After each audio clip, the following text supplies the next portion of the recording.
샬롬.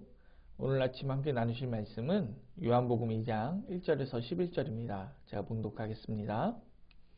사흘째 되던 날 갈릴리 가나에 혼례가 있어 예수의 어머니도 거기 계시고 예수와 그 제자들도 혼례의 청함을 받았더니 포도주가 떨어진지라 예수의 어머니가 예수에게 이르되 저들에게 포도주가 없다 하니 예수께서 이르시되 여자여 나와 무슨 상관이 있나이까 내 때가 아직 이르지 아니하였나이다.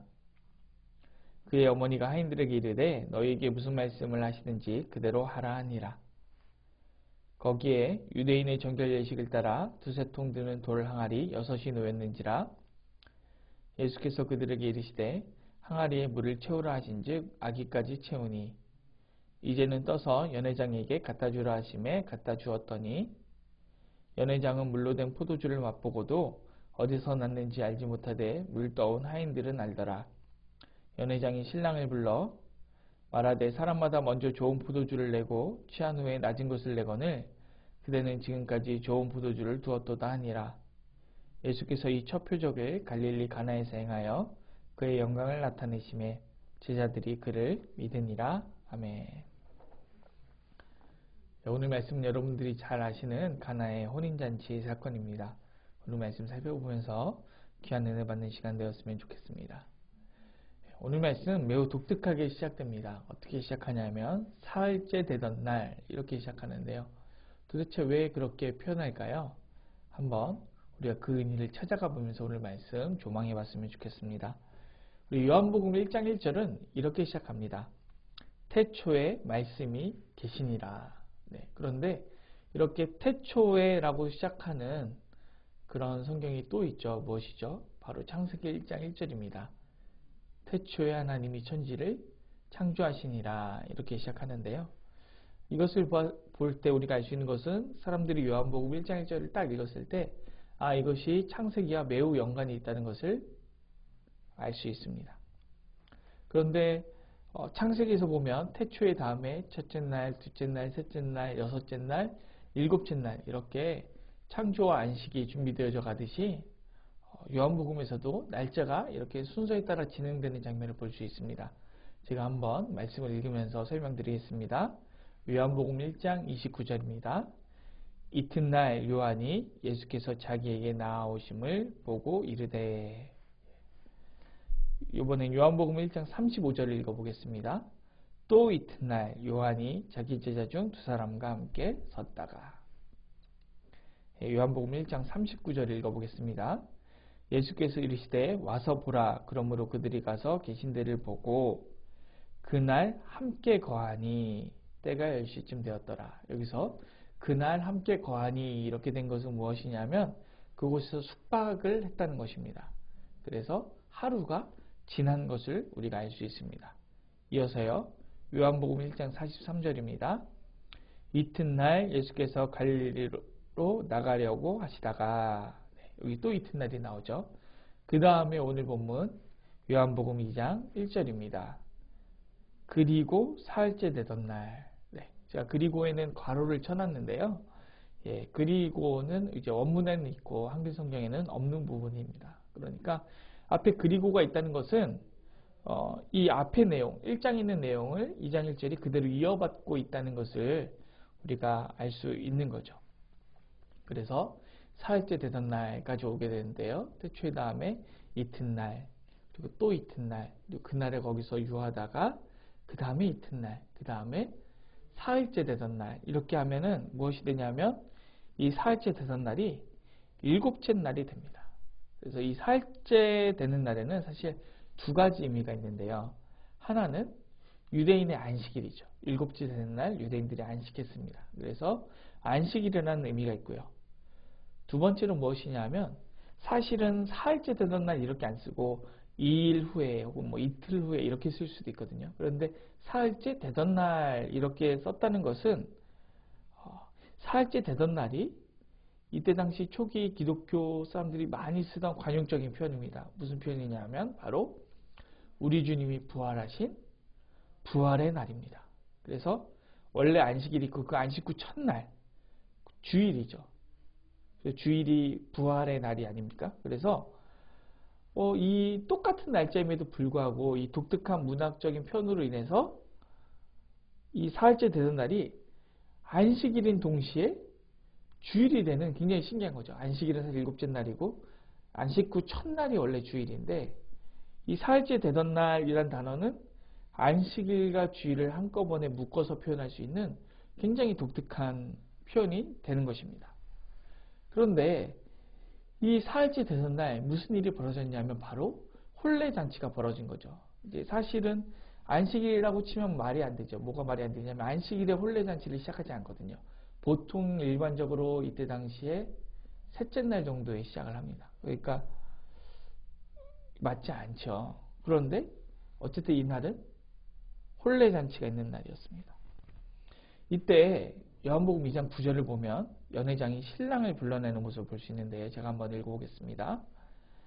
연회장은 물로 된 포도주를 맛보고도 어디서 났는지 알지 못하되 물떠온 하인들은 알더라. 연회장이 신랑을 불러. 예.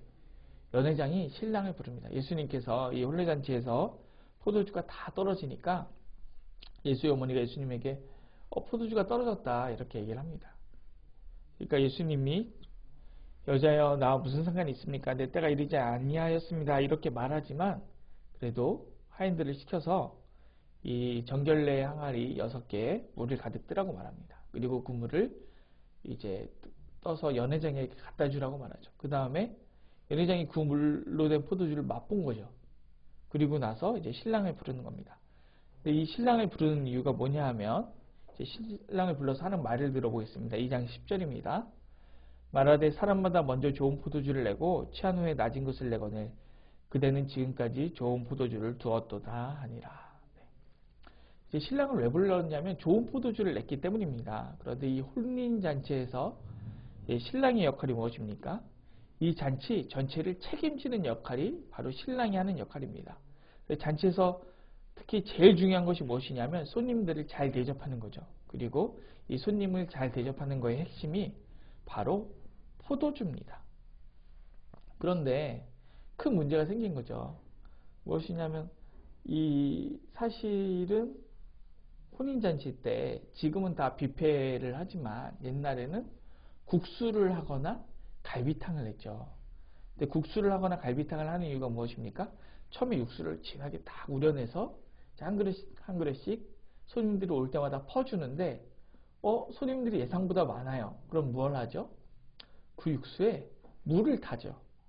갈비탕에도 물을 타고 잔치국수에도 물을 타는 겁니다. 그래서 농도를 약간 희석시켜서 나가는 거죠. 그래서 끝에 온 손님들은 약간 밍밍한 갈비탕이나 밍밍한 잔치국수를 먹게 되겠죠. 이게 똑같은 겁니다. 처음에는 이 포도주가 어떻게 만드는 거냐면 포도주 원액을 먼저 진하게 만든 다음에 그것을 희석시켜서 포도주를 만드는데 처음에는 좋은 포도주를 내는 거죠. 그런데 예상보다 손님들이 포도주를 많이 마시고 손님들이 많으면은 이제 손님들이 어차피 취해서 이제 미각이 약간 둔해졌으니까 거기에 희석 비율을 좀 더 묽게 해가지고 제일 낮은 포도주를 대접하기 마련인 것입니다. 그런데 훨씬 더 좋은 최상급 포도주가 예수님에게서 나온 거예요. 그래서 포도주를 제공하는 의무가 신랑에게 있다면 예수님이 포도주를 베푸는 기적을 베푸셨습니다. 그래서 진짜로 포도주를 베푼 사람은 예수님이죠. 그렇다면 진짜 신랑은 누구입니까? 오늘 사실 요한복음 1장 2장 1절에서 11절은 그 말을 하고 싶은 겁니다. 진짜 신랑은 누구인가? 그리고 우리에게 진짜 포도주를 주고 있는 사람은 누구인가?